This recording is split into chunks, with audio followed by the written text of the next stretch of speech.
Nós estamos ao vivo, professor. Fantástico. Estamos ao vivo também no YouTube. Eu vou falar com vocês um pouquinho em português, já conversei com o professor Cal. Bem-vindo ao 24º Simpósio Nacional do Ensino de Física, o SNEF 2021. Hoje a gente tem o prazer e a honra de apresentar o professor Carl Wiemann, físico que produziu em laboratório o primeiro condensado de Bose-Einstein. Ele e seu colega de laboratório, Eric Cornell, receberam o Prêmio Nobel de Física de 2001, por isso, junto com Wolfgang Ketterle. Em 2020, Wiemann foi premiado com o Prêmio Udan de Pesquisa em Educação. Wiemann atualmente é professor de Física e professor da Escola de Educação de Stanford e DRC, professor DRC na Escola de Engenharia também de Stanford.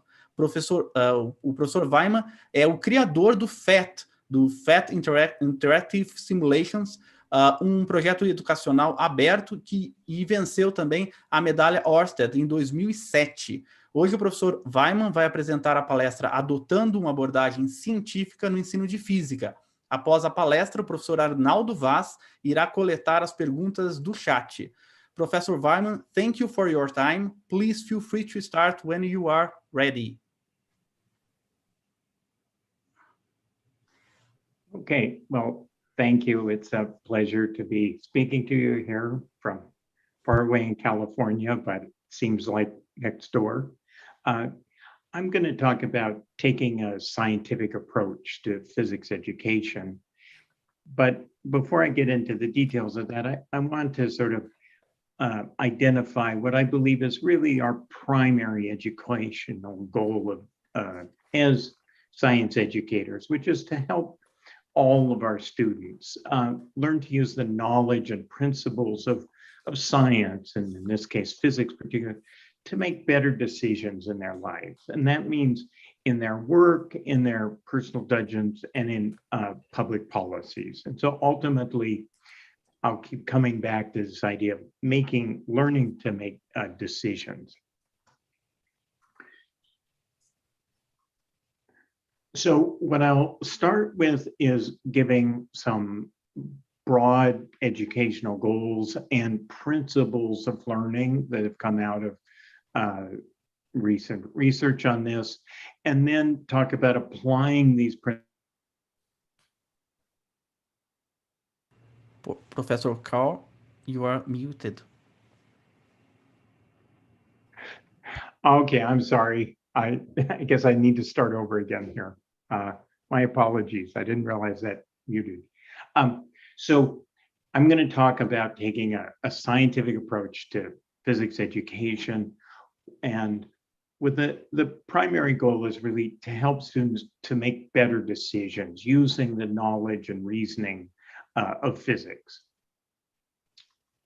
And so I'm going to start with covering some very general principles of what we've learned about learning from research, and then go over some examples of looking at this kind of research in university courses and measuring the results. And I'll emphasize that although almost all the data that we have come from post-secondary physics courses, the ideas have been tested, and certainly at underlying principles clearly apply in very much the same way in secondary teaching as well. And then I'll finish with really going into finer details of real expertise of what's important in teaching to sort of give you some useful ideas you can apply in your own teaching. Now, before I get into this, though, I want to give you a little bit of perspective on how I got into this subject and my perspective in thinking about it. And it really all started not from my teaching in classes, but my work in atomic physics research. And I had, over many years, worked closely with many graduate students.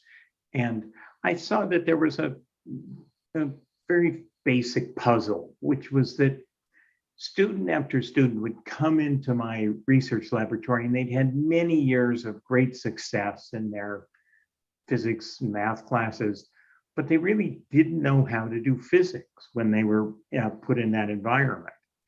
But it wasn't anything fundamental, a deficiency about them, because they could, after just a few years of working with me, they had turned into expert physicists.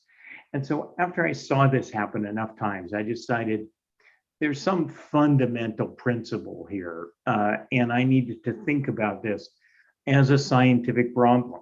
And this was about 35 years ago now. And so I made a serious effort to look at the research on how people learn, particularly what we knew about how they learn things like physics. And after some years of that, I came to understand the explanation for this puzzle, and it made me realize there were much more effective ways to teach than were being used by myself and others. But it also got me started on doing this kind of research on science education, doing experiments, collecting data, and deriving that from basic principles from that. So in fact, in many respects, sort of intellectually, it was very similar to the kind of atomic physics research I was doing. And in fact, for several decades, I had two parallel research groups doing both of these. But in all of my education research, I'm always focused on what I call expertise, which is really means solving problems like a good scientist or engineer does, and what that means and how it's best learned. And that's really what I'm going to cover today. Now, it turns out in the past couple of decades, there's actually been major advances in understanding how to learn and how to teach this kind of complex thinking like a scientist. And it comes from three complementary areas. They're the cognitive psychologists who study the basic processes of how the brain thinks and learns, modern neuroscience and brain research imaging, and then the work I mostly do, which are people like physicists working in studying in science and engineering classrooms, the teaching and learning of these cognitive skills. Now, before I go into any of the details of what we've learned, I'm going to make the point that this research is really giving us a completely rethinking of how learning of this kind of complex thinking happens. And in the old view of such learning, which is really the model practice still in most teaching,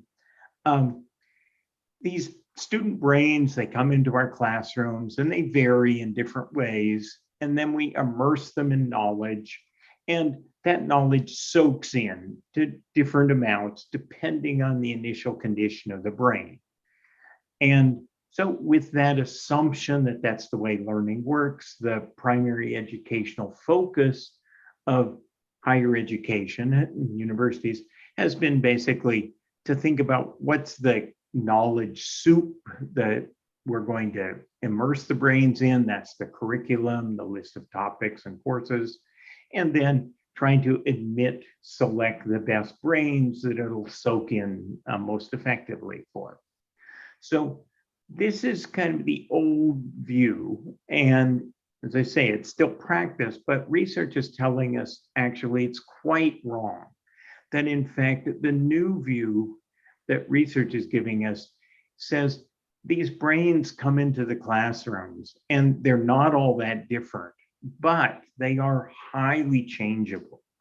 And in the process of education is really transforming these brains, changing them, more specifically, changing how the neurons are connected up through the process of intense thinking of the right kind.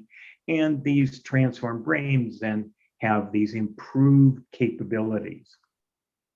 Now, we can even, brain researchers can even see this with modern imaging, as examples shown here of two people are in, their brains are being looked at with MRI, and while they're interpreting a medical x-ray. And so on the right here, you have a medical student who's just learning how to do this. And on the left is a skilled radiologist who's an expert in this. And you can see as they're doing this, their brains are being activated in very different ways because they've been changed through the educational process. And so that's the kind of big picture that we're now thinking about is, okay, education is really a process of developing and changing the brain in the right way. What's the best way of bringing about those changes? And what can we learn about how to do that in the classroom setting? And so that's what I'm going to start talking about now, is applying some of these principles in university courses. And just in general, as many of you may know, but those of you who aren't familiar with this kind of research has, it varies in a lot of details, but the general features are, you think about some good way to test how well students are learning to make decisions, predictions or explanations like a physicist would. And then once you have a test for that, you then teach them in different ways and test which ones are the most, compare how those tests are most effective, where lots of the comparisons are comparing the traditional lecture where students are listening and taking notes while the faculty are talking, and then comparing that with various kind of what we call active learning or research-based learning, which is different ways of having students work with selected problems, making decisions and getting feedback on their thinking as they're doing that. And so I'm going to give you an example of one such study that I was involved with. And so this was looking at a very large introductory physics class, which had multiple sections of 270 students each. And so we chose two of these sections, looked at them very carefully to see they were very identical in all the student populations there. And then the two were taught in two different ways. The control condition was the standard lecture class. So that section had someone who was a very experienced professor, had good student ratings, but teaching the material with a lecture. The experimental section was taught by someone who was a relatively new physics PhD, but he'd been trained in these principles and methods of research-based teaching. And I'll say a little more about what that involves. But so the two instructors agreed to cover exactly the same material in the same 1 week of class time. And then both sections were then given a surprise quiz right at the start of the next class to see how much they had learned from the exposure in this classroom to this material. So this is the histogram of the results with the test score here and the number of students there. And you can see in red is the standard lecture course and the white is the experimental class. And you can see there's a big difference between these. Now it's actually even bigger than you might think, because on this particular test, random guessing would give the student 3. So it's really the amount of learning they have is kind of how far above 3 they are. And the point that you can see from this, and we have other data showing this, is the amount students really can learn, particularly in this kind of making decisions about the physics, is really small from just listening to a standard lecture. But it's also, you can see that this isn't an effect which is just for the best students or the weaker students. It's really for all the students. The entire distribution has moved up here. So it's really all the students greatly benefit from this research-based teaching. Now, that's the result. So what's really happening in the experimental course? What's happening with the teaching? Well, and this is characteristic of most of this kind of teaching that I'll talk about. First, the students are given a short preparation assignment they have to do before class. learning the basic facts and terminology, so don't waste class time with the faculty professor telling them. And then during class, rather than saying listening, they're having to answer questions. So the class starts with this question of you have a circuit with a battery and these light bulbs here. What's going to happen to the brightness of this bulb when this when this switch is closed? And the students, they either have in particular device, or these days using their mobile phones, that every student has to actually answer that question. And as the instructor's computer there records who the student was and what answer they chose. And then what happens is they're not told the answer, they're not shown what the vote is, rather they're told to discuss with their neighbors and re-vote. And so in a big lecture theaters, this was done, they're mostly talking to students on each side of them, and to justify, critique each other's answers, and then vote again. Now, while they're doing that discussion, the instructor isn't just standing up in front of class waiting for them to finish. They're circulating up and down in the aisles. They're listening in on those conversations, so they get a snapshot of what's going on in the student's brain, what aspects of them are thinking like a physicist you want, and where they're going wrong. Then the next step is to give feedback. So first, the instructor will demonstrate, show the results from of the demonstration and the questions, but then give a follow-up summary where they give feedback on what aspects of the thinking that they could see students had were correct, and which aspects were incorrect and why. And I emphasize this because this is something that cognitive psychologists really have made very clear, which is the learning takes place not when you think about something and then do it correctly. Learning really takes place when you think about something which you do is incorrect, and you then understand why it was incorrect and what you need to do to change. And that's then really an important aspect of the effective feedback the instructor is giving. It's not just telling what the right answer is, but it's helping them understand why they were wrong and how to then improve. Now, when teaching this way, a lot of material was covered this way, but some of it was much more mathematical. And so in that case, rather than just posing questions like that, students had to write things down, derivations, simple, mathematical solutions.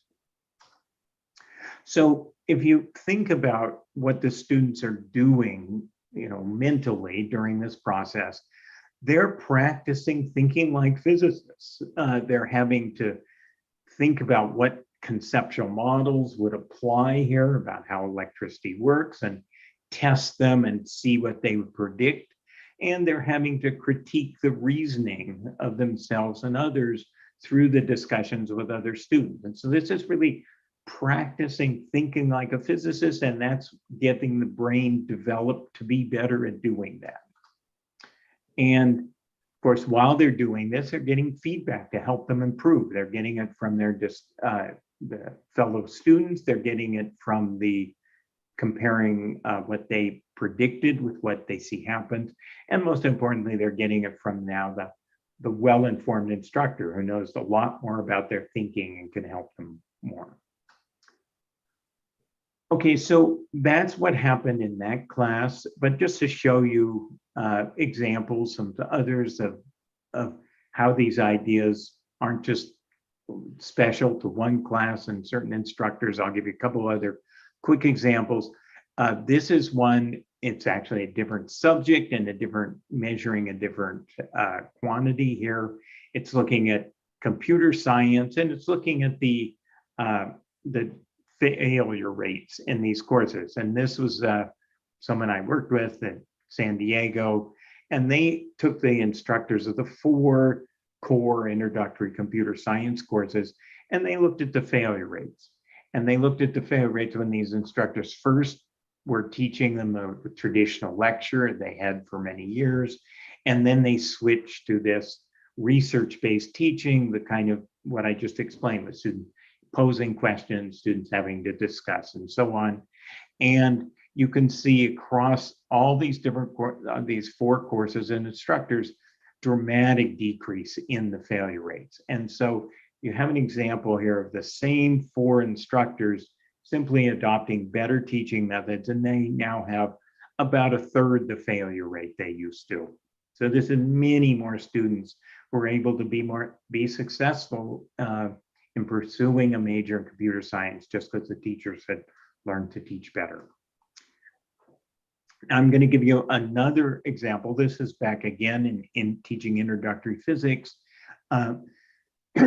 This is working with much smaller sections, more like you'd have many high school classes, 40 students in a class here, and 9 different instructors. This is done at Cal Poly, but this is teaching introductory mechanics and looking at how much students had learned over the semester about how to apply the basic concept of force and motion that are central to this course to make predictions about what's going to happen in real world contexts they hadn't seen before. So we have a good test for that. Researchers have used very broadly, and all these instructors, they average with a little scatter around this scale 0.3, where they've been using across these different sections lecture instruction. Then they switch to this sort of research-based teaching, smaller classes, but much the same kind of practice is happening with the students working together in small groups and the instructor monitoring, giving feedback. You can see how the average just learning here has just doubled, with all the instructors improving, and some instructors really astonishing how much their students had improved. So this is an example. We've seen others where you have the same people, they just adopt different teaching methods, and you achieve much better student learning. So this is really saying it's really not the details of the instructor, their personality and so on. It's really what kind of teaching they're doing. So what kind of mental activities are happening in the brain of students. Now, most of the physics education and discipline-based education research has been done on introductory courses, but my group and a few others have been applying these same ideas now to more advanced courses. And so now at Stanford, we actually have 8 courses in the sequence that physics majors take in their 2nd through 4th year, have adopted these practices. And in fact, they've been applied very similar ways. We've done it at UBC and also in similar ways, even up into graduate courses, quantum field theory. And of course, in more advanced physics, there's a lot more, mathematical and so on. And so these are smaller classes, but you can see how they work in a similar pattern with students working in small groups, working in worksheets, having to, do calculations, conclusions, and justify those conclusions, writing things out, but then also collaborating, talking to each other as they're doing it, while the instructor is, again, circulating around. You can see in the background and giving feedback. Just, okay, does it work? Yes. This is just some data on some particularly authentic and challenging questions on the final exam that done in this study. And basically just switching to this kind of instruction, but covering much the same material, the same instructor, got a full standard deviation improvement of the students. And again, a different instructor took over and got even about the same, slightly even better. And one thing that's also important, we've seen it at Stanford and also in these other cases, of the instructors, once they learn to teach this way, really find it much more enjoyable to teach, and the students like it a lot better. The students are learning more, they're getting much more engaged, and so everybody prefers it. In these, if you look in sort of trying to generalize about how what's happening in these different courses, they all follow much the same pattern here, particularly these more advanced courses, where students have to do some kind of modest preparation before class, and the instructor is then figuring out the set of activities, problems they have to work through, introduces them to the students, and then the students will spend a significant amount of time, 10 or 15 minutes, working in their small groups, working through these problems, talking to each other, while the instructor is monitoring how they're doing, answering local questions, but then regularly, typically every 10 minutes or so, will then call the class together and give broader feedback, answering questions, clarifying things they've seen where the students are having difficulty, and so on, and spend a few minutes on that. And then the students go back to continuing through the problem and go through into the entire class period following that pattern. And just the emphasis, the thing that's important here to realize is that this has two essential features. The students are practicing thinking. They're making decisions. They're having to think like physicists. They're having to justify these decisions. And that's, exercising the brain in the right way and making the right neuron connections to develop that brain. And also, while they're doing that, the instructor is regularly providing, good feedback to help improve their thinking. It's feedback which is timely while they're working through it, and can be quite specific to help them improve. And so that process is really the essential characteristics of making this learning work. I'll just say that, as people are going to online teaching and the challenges of that, this way of teaching and this format actually works just about as well, in some cases even better than it does in person, where students are going into small breakout rooms of 3 or 4 students each during this period, then coming back out to the whole class, and then we're send them back to breakout rooms. So it's an example where, with the best the teaching methods really help one adopt or adapt to online teaching more easily. Okay, let me just move along here. These are just a few examples. There's really very extensive research, about 1,000 studies I've seen across the sciences and engineering, doing these kind of comparisons with traditional lecturing. And they show in general this idea that it's really the teaching methods that matter, and that this research-based teaching consistently shows greater learning and greater success rates for the students. So now I'm going to spend the last 15 minutes going now into much more detail about what we really know from the research about what produces the most learning. And this is really a combination of studies we've done in classrooms and studies of different types done by cognitive psychologists. But these are ideas that I'd argue really apply to teaching science at every level and across every discipline. And so, shown here with the key parts of what I keep talking about is the students have to practice the thinking you want, making these decisions, and they've got to do that with good feedback. That's this timely and specific and actionable feedback. But so this is what has to be happening in the student brains. But there's a bunch of things we know that are quite important to making this work effectively in the classroom. First is the design of what kind of practice tasks you're giving the students to do. And all of these squares up here involve a lot of research telling us key features that have to go into the design. And I'll go through them a little bit. And then down here are some key features we know or things you have to do to implement these effectively in the classroom, and so that they have the greatest effectiveness.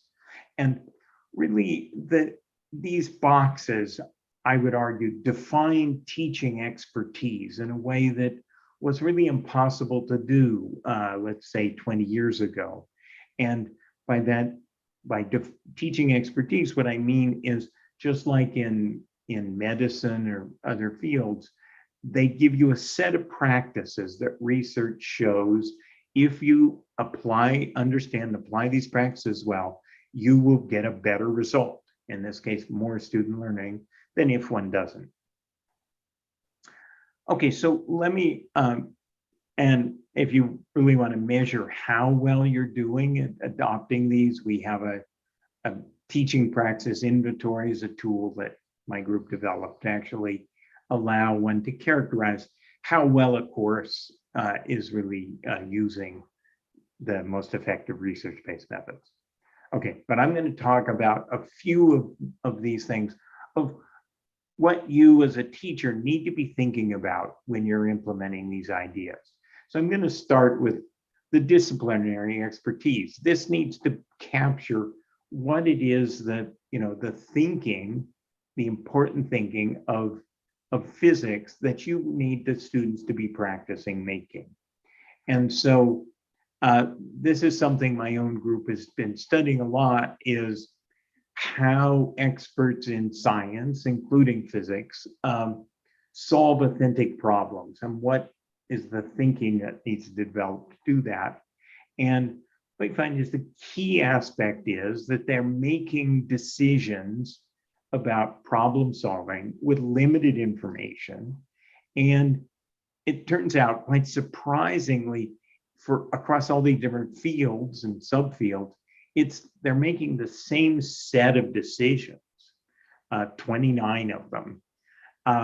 Now, they have to make the same decisions, but how they make the decisions, that's very different between fields. And so in each field, as they make the decision here, they bring in the specialized knowledge of that field that's relevant. So just so you understand better, what sort of decisions am I talking about? And this is just about to come out in print, is first, when looking at some new problem and situation, they have to decide what concepts and models are relevant, decide what information of all the different things you can see, what's relevant, what's irrelevant, and what's needed to solve that problem. And then what simplifications or approximations are appropriate for solving the problem there.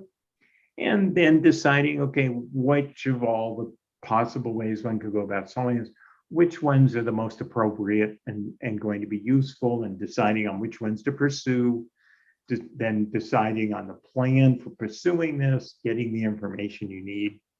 And then there's another 22 something until coming up with a solution or a conclusion, deciding, does this make sense and what ways can I test this? And so, if I think any of you are physicists, you think about when you're solving real physics research problems, yeah, you're doing all of these almost automatically. But it's important to look at these and think about how, in the kind of traditional problem that students are given as homework in the back of the chapter in textbooks or not in exams, all these decisions are removed. They're all, they know what chapter it is, so that problem's just targeting the concept that was just covered in that chapter. They're always given just the information they need to solve it. They're told, what approximations they should or shouldn't use in their solution. And so they're not getting any opportunity to have to make any of the decisions. And so they're learning knowledge and procedures, but they're not learning how to use these to actually do science, to make real scientific decisions. And this goes back then to my original puzzle way back when I was starting talking about why these graduate students could do so well in courses and not do physics. And this is exactly the reason, is that those courses were not teaching them to think like physicists, because that absolutely involved making decisions like a physicist. Okay, so it's those kind of physics decisions that have to go into the task students are doing.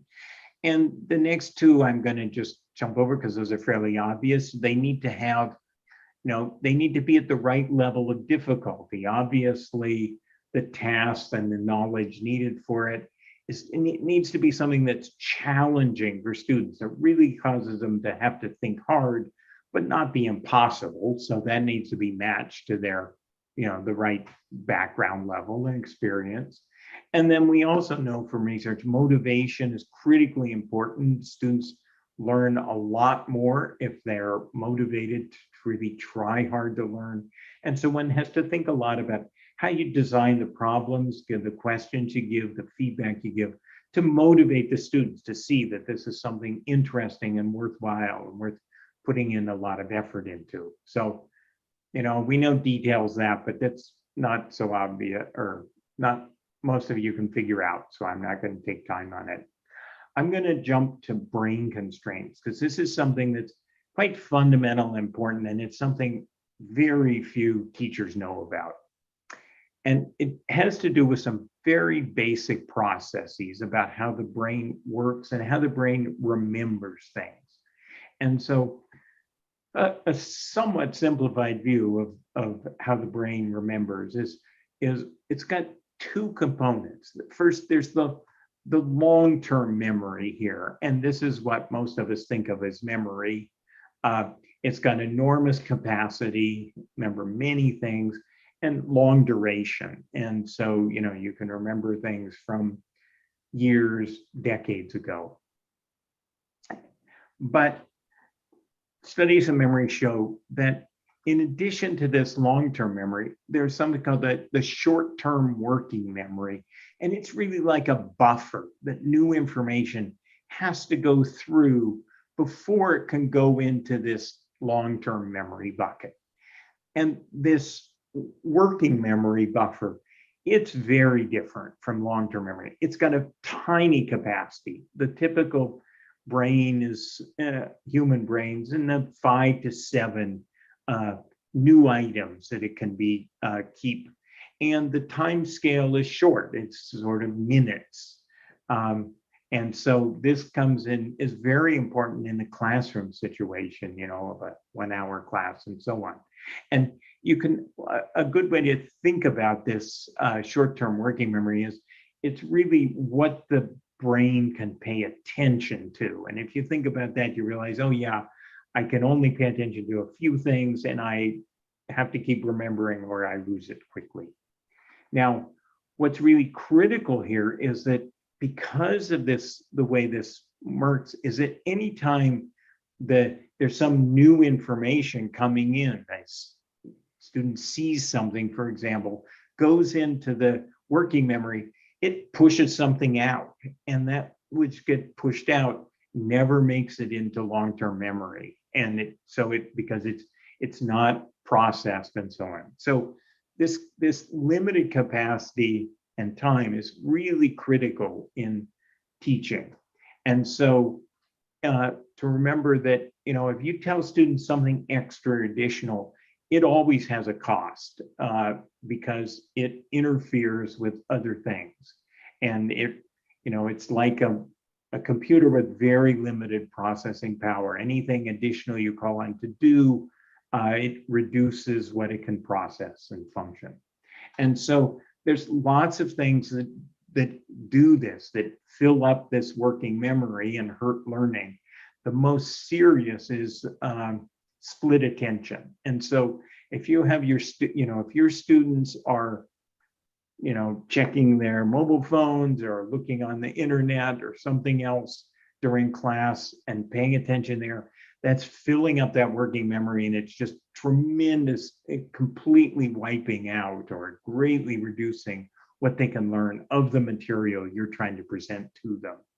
And this is a problem that's even worse online because, of course, there's so many alternatives for additional distractions that interfere.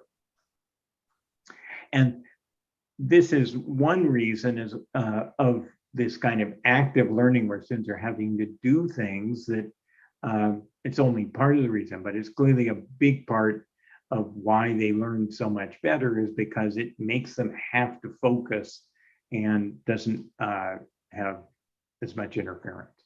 Now, but there's a lot of other things that you can that can hurt by using up the working memory that you need to think about.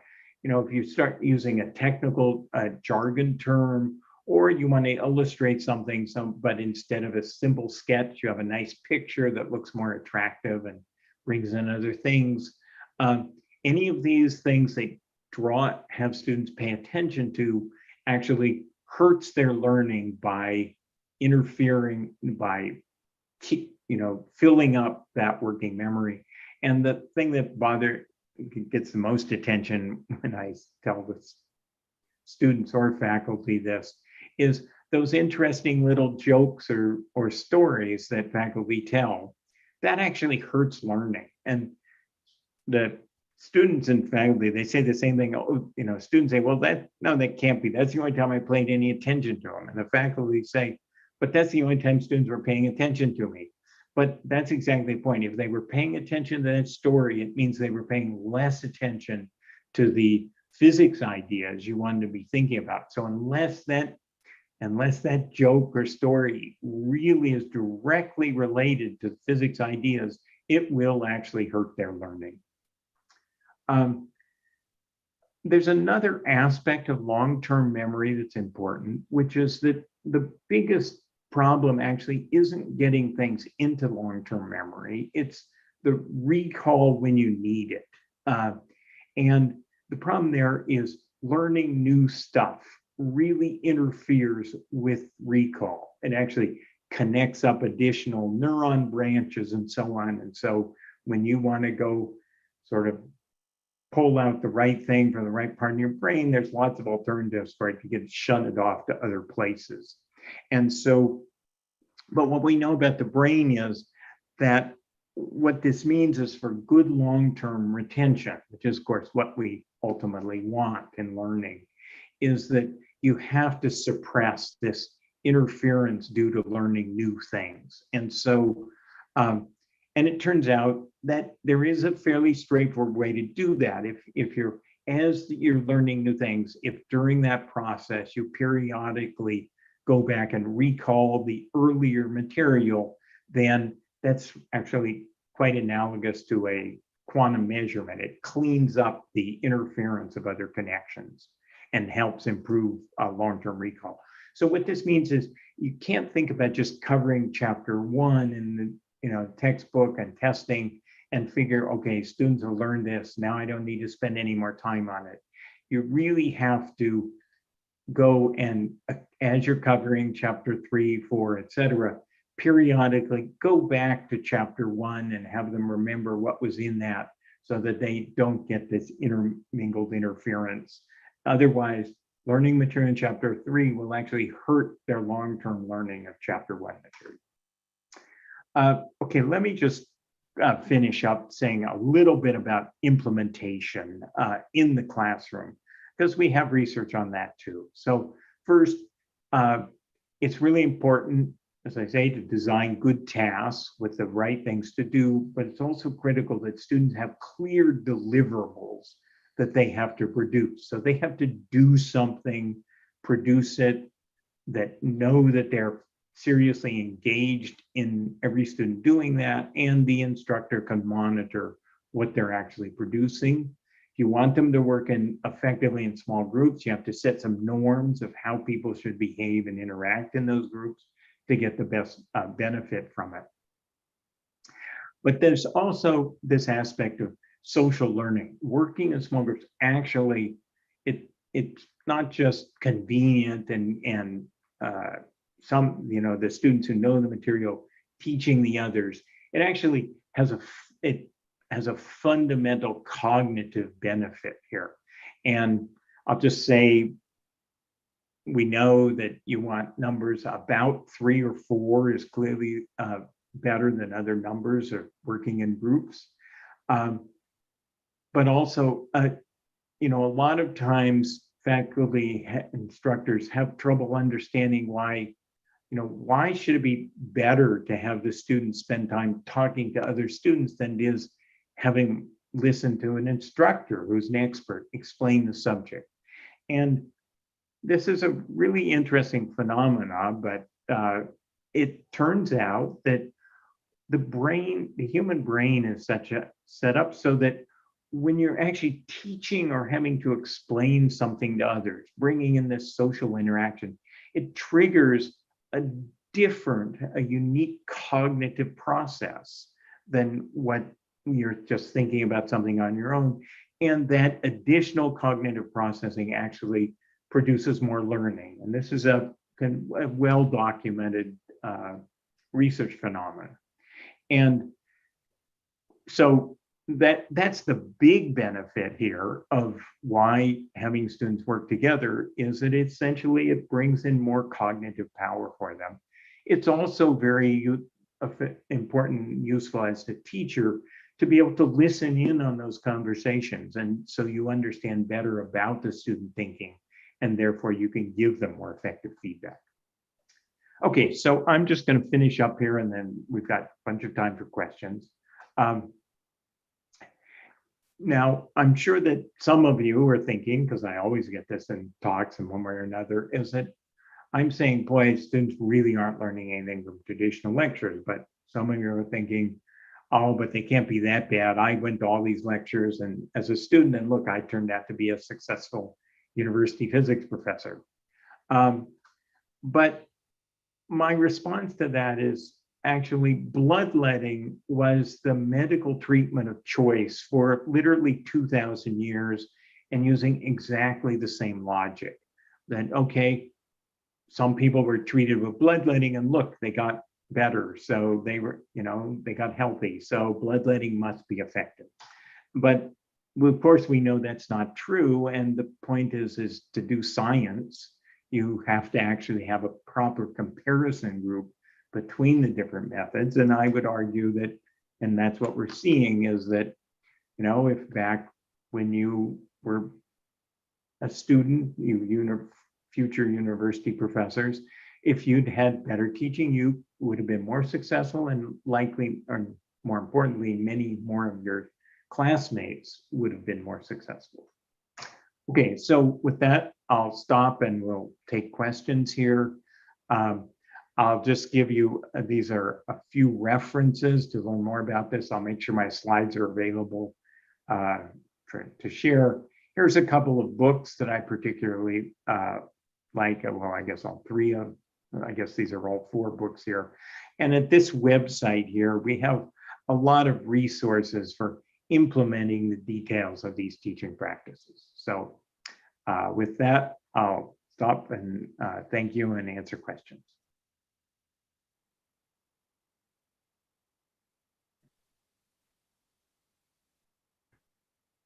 Let's see, is Pedro is going to look at the chat and give me questions. Right, you will find some questions in English, Professor Wiemann. Thank you for your conference. It reminds us that every teacher can create an experiment in order to help students to learn more and better. But most important, your talk makes clear that the reinvention of teaching requires institutional research policies.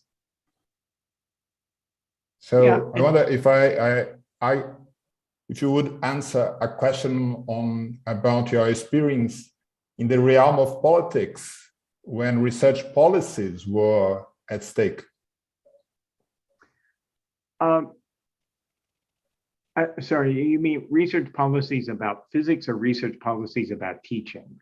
About teaching, about research-based educational research. Okay, yeah. You were involved in the educational policy while Barack Obama was the US president. Yeah. During that time, the undergraduate training of science and math teachers at University Colorado Boulder inspired you. Yeah. So here is the first question. When involved in politics at national level, you had the prestige of a Nobel Prize and research results like the Colorado Learning Assistant Model. Yeah. What was the relative weight of prestige and research results? Very little. I mean, the reality is that one is having to make a very fundamental change in the basic culture and beliefs about learning. And, you know, when I talked at the very beginning, thinking about learning as putting information into a student brain, as opposed to doing things to transform and develop student brains, those are just very different things. And we've been using the basic idea of, you know, teaching as the expert providing information to the learner for, it's been going on literally thousands of years. And, you know, before we had the printing press, that was really essential. We had no other way of transferring information. But I would argue that once the printing press was invented, that became obsolete. But changing these basic beliefs is really hard. And, you know, I'll point to medicine, where in medicine, there were really dramatic demonstrations of certain medical practices, like the washing of doctors washing their hands between patients, decreasing the death by infections by, you know, way over a factor of 10.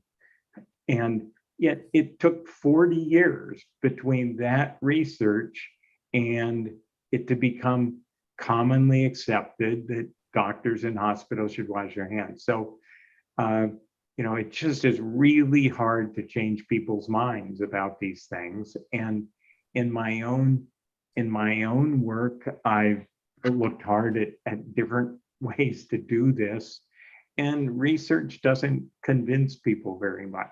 Even, you know, scientists, it just says that's not the way people usually make decisions.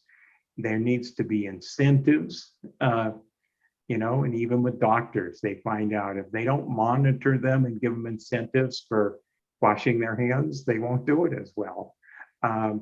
But the aspect that we found in these efforts I led to really making widespread changes, changing how entire departments taught science, the thing that always, it helped to have research, but was most convincing was when the instructors, the traditional instructors, saw what a classroom looked like with being taught, well taught with this research-based methods, and saw that teaching was just a lot more fun. The students came to class more, they were much more engaged and interested, they were asking many more questions, and the instructor was just, you know, frankly, kind of selfish, but it's just a lot more fun for the instructor than it was to stand up there talking to a bunch of students who were ignoring them. And so that really, ultimately, that made the biggest impacts. But, you know, your basic point is correct, that ultimately we really have to look at the basic policies and the drivers of those policies. But it's a big change from how people used to think about it. So it's not easy. Yeah, but evidence coming from experimental physicists, so evidence was the answer. Yeah. It helps, but it's certainly not enough by itself. Yeah, but it's the learning assistant model, as you said, made some professors see it happening in their own classes with their own students. Yeah, you managed to do that, and which makes me ask a following question, which is regarding your department when you were at University of Colorado Boulder. before you created the physics education research group over there, you learned the results of FCI. Some questions are related to the force concept inventory, right. And that only 30% of university students in the US had learned the Newton laws beyond the end of chapter exercises. But there was an exception, there was a singularity. And I understand that when the whole community came to know what the University of Washington in Seattle had done, it inspired many people. And it seems that it inspired you as well. So some of the resistances they had over there with their colleagues, physicists in their department, probably were taught to you, they mentioned it. So I was wondering what lessons from the precedent of the University of Washington in Seattle you could learn, you could use in your department at the University of Boulder. So this actually gets at a fairly complex set of issues. If you actually look at the teaching in general at the University of Washington in physics, it hasn't changed nearly as much as the teaching has in many other physics departments. And you know, on the one hand, you know, me and others use the research results from the University of Washington, but that's research on student learning. In terms of changing how people teach, they haven't been very effective. And it's really because they are focused, and this is someone who's not there so much now, but you know, it says you can't just expect research to convince people, and you can't decide if you present them with some research and they don't agree with you immediately that there's something wrong with them, which is basically was the attitude they had, that okay, they've got this in their department, they got this research, and people had to either believe it and use it or not, or there was something wrong with them. Whereas, you know, in Colorado, I spent a number of years talking with other faculty and not expecting them, not deciding if they didn't immediately agree with me, there was something wrong with them, but trying to understand better about their views and their questions about the research and the questions about how it would apply in their situation, and working with them to help understand and adopt these things. And so that was a lot more of, let's say, less about physics education research than it was about research on organizations and research on how organizations function and how to get people to do things in that environment. So it's just important to recognize that research on learning and teaching is really useful as a guide, but to get it implemented, it takes much more involved. And it helps that I have a Nobel Prize. It means that people will listen to me more than if they are just an educator. But it doesn't mean they'll agree with me. It just means I can maybe enter into discussions better. But we should get some questions. Other people have lots of questions. Surely, yeah. I'm going to read part of one question, which is from a colleague from an university right in the middle of the country, very close to the originary people, from native people. Yeah. It's Fred Aires, Universidade Federal do Mato Grosso. He thanks for your talk and asks about the students from different origins, cultural and historic, and if you have something to talk about this.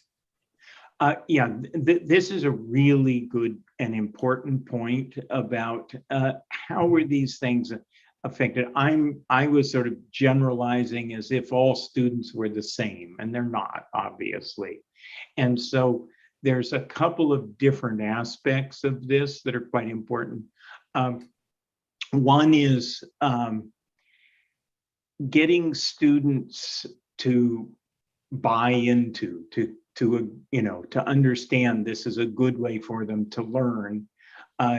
One of the things that we found is that you can't just assume that's going to happen, and so we found that as we were getting faculty to switch in the teaching methods they were using to these research-based teaching, it was really important to have the students understand why it was being done that way, and especially to make sure that the students understood this wasn't just some strange idea of this particular teacher, but rather it was really being done to benefit the students based on our understanding of teaching and learning. And so right at the beginning, talking to them about how people learn, what the research shows, and how this teaching was being done to help support that.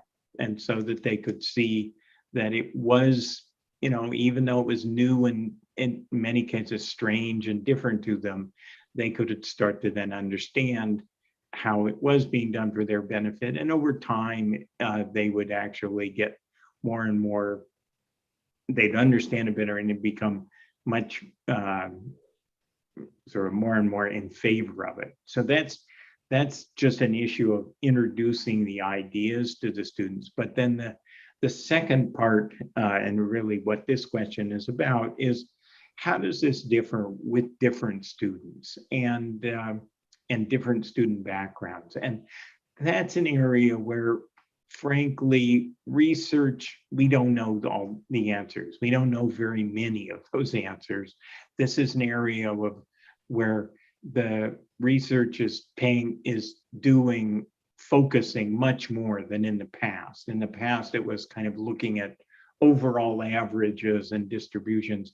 Now there's a lot of ongoing research trying to understand the specific differences across students and student backgrounds and how that impacts their learning and how one can best optimize the learning based on those backgrounds. And I'll just say a lot of that we don't know. But one of the things that my own group has been leading on is we've been understanding how a lot of what people thought was, different degrees of physics talent or physics ability was actually much more of just about prior educational experiences and prior educational privilege, if you like. And so we've found that with a very simple test of background preparation, we can predict frighteningly well or disturbingly well how well students are going to do in their first year of introductory physics, just knowing. And so that's telling us and others that there's something about the way we were teaching basic introductory physics that made it very sensitive to what incoming preparation these students had.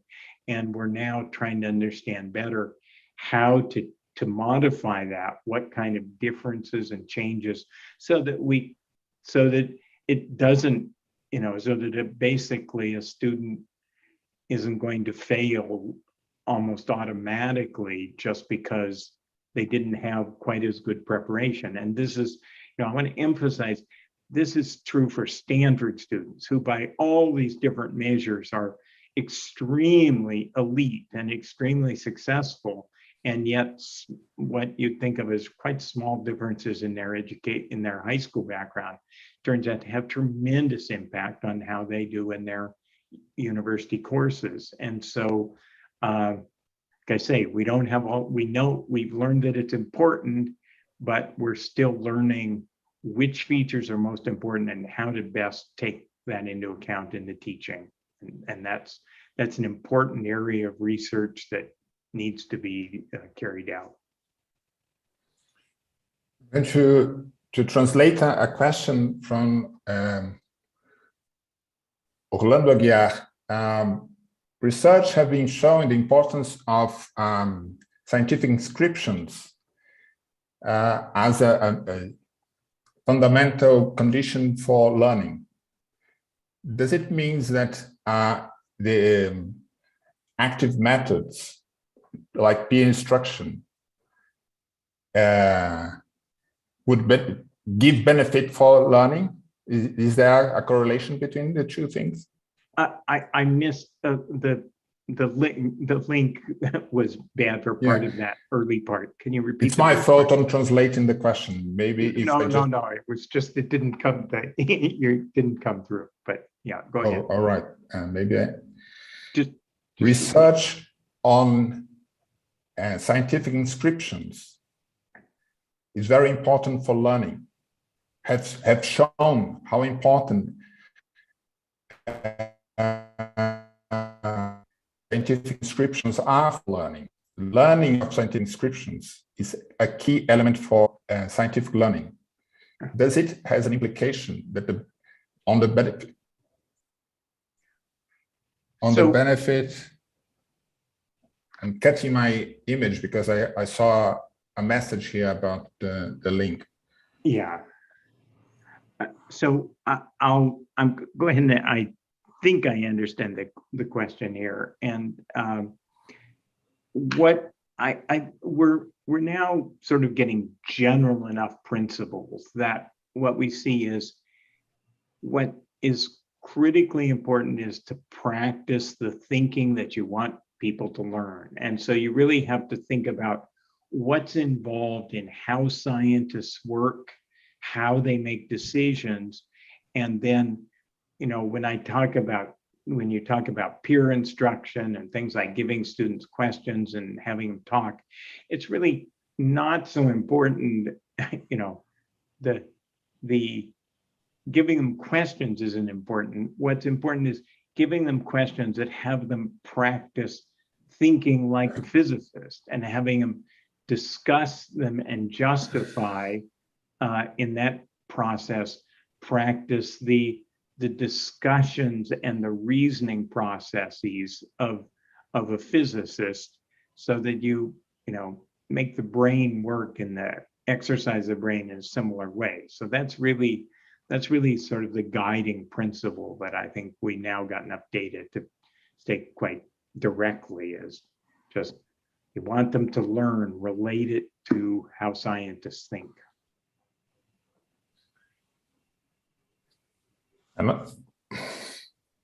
My sound cuts. I have to cut my image.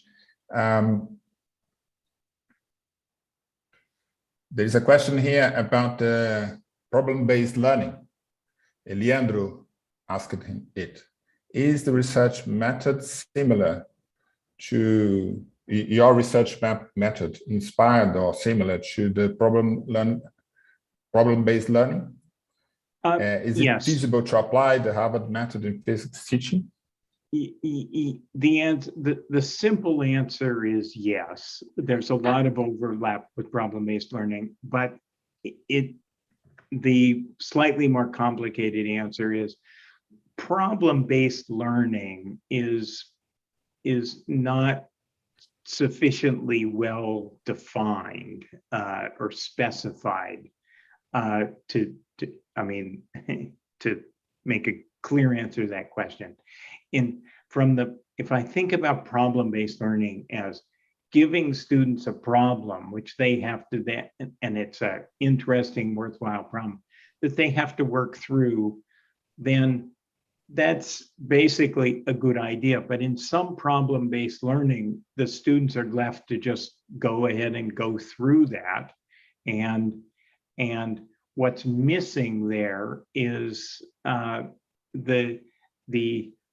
this need for good feedback, timely feedback. And so what I'm talking a lot about here captures the aspects of problem-based learning in terms of having good, authentic, interesting problems. The students have to work through and focus in working through, and that part's the same. But what's can be left out of problem-based learning, which is really important, is this idea of having some process of monitoring the students' thinking. Well, first, making sure they work together in appropriately small size groups, but then having this monitoring of their thinking and giving them regular feedback and guidance as they're working through the problem.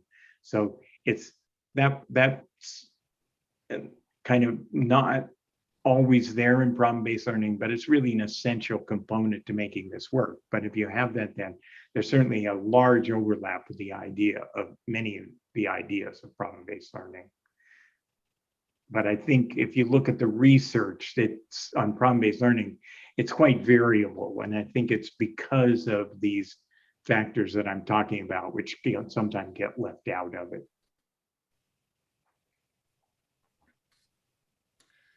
I see the image of Pedro. I have a question here on methods of your research. I don't know whether I have time for that.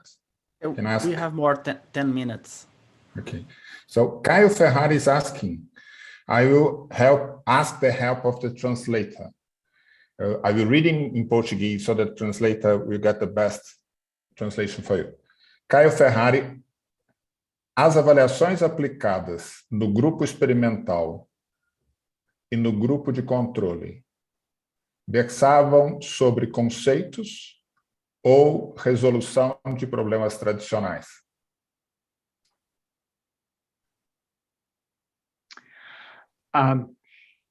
So I'm assuming we're talking, I've presented several studies, but if I look at the big introductory physics course, so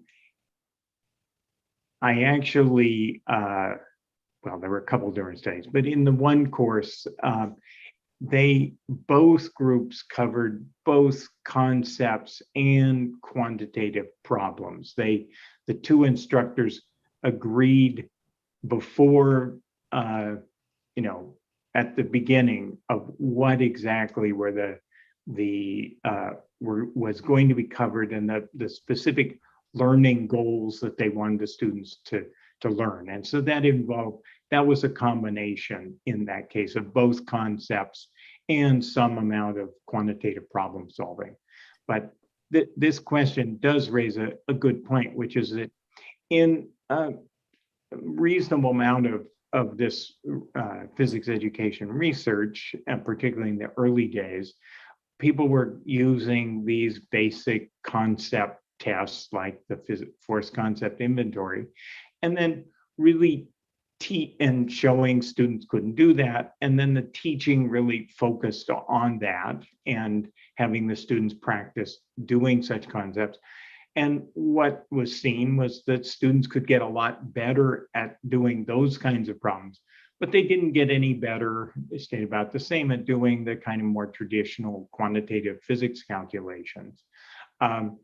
And what we've been able to show, particularly in these more advanced courses where there's advanced, sophisticated calculations and models are important, is that, if you want students to learn something, you have to make them practice doing that. And we can, in those advanced courses, we can greatly improve how they do complex calculation, quantum field theory things, and set up quantum field theory models. But it all goes back to a pretty simple principle that the students really learn what they practice, the thinking that they have to practice doing. And so basically, and that's in that experiment, we covered both. In other experiments, we and others have covered only one or another aspect. Pedro Altreto has a question for you. He's going to ask it himself. Oh, okay. Like I will read Cristiano Matos a question. I will try to simplify the questions. Is how to overcome the resistance of the conventional physicists to apply a new method. This is a very tricky one. Yeah, there's no easy answer to that. I mean, I will say that I've done that. I mean, I led, and in my book, Improving How Universities Teach Science, was really focused not on the teaching methods, it was focused on changing the institution and changing the values of the approaches of the teachers. And, so there's, I had to end up writing a whole book on it because there was a lot. But the most important elements were incentives. Basically, the faculty like to think they're independent, but really, in my experience, at least in the North American universities, they do what they're getting rewarded for. And as long as teaching, as use of these more effective teaching methods is not getting recognized and rewarded, they won't bother changing. Really, there's no reason for them to. People just don't do that sort of thing. And so really it's really, I think, ultimate in the long run, it's necessary for developing better methods of evaluating teaching, which means not just the current sort of student popularity contest that are used, methods that really monitor what kind of teaching methods the instructors are using and rewarding for ones that we know achieve the best student learning outcomes. And that's ultimately what's going to have to happen in what I did in the big large scale experiments at Colorado and University of British Columbia. What I did was I had a bunch of money basically, and I set up a artificial incentive system for rewarding people for teaching the way we wanted. And as I said before, that got some people started doing that along with showing them the research. But the thing that really was convincing in the end was once you had some courses being taught that way, then for other faculty to see basically how much more fun it was to teach that way, that convinced a lot of them to adopt it. And that's what's really happened at Stanford with the physics majors courses, is that I had a few faculty that I worked with and they adopted these approaches, and then we then invited other faculty to come see those courses.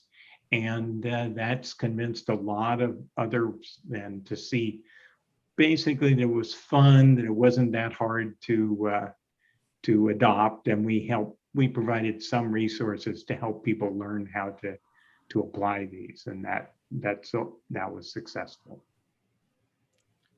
So we don't have more time. Carl, really, I sincerely would like to thank you for this presentation. It was really important. Arnaldo would like to say something.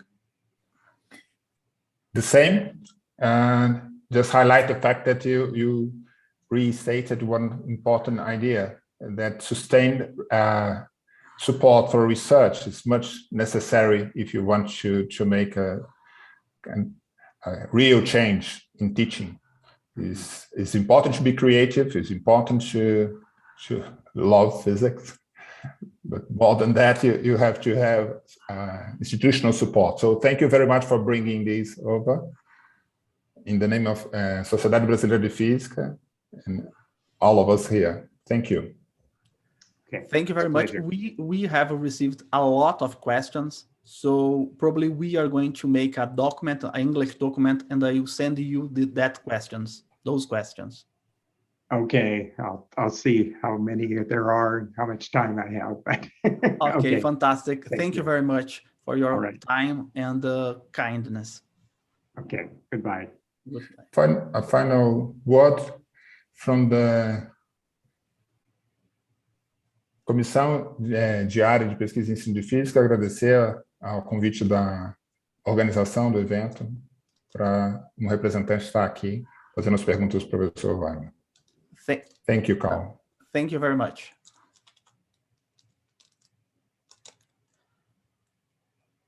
So guys, we have more 3 sections starting 7 p.m. So we are waiting you 7 p.m. in the new section. Thank you a lot, Carl. Bye, people.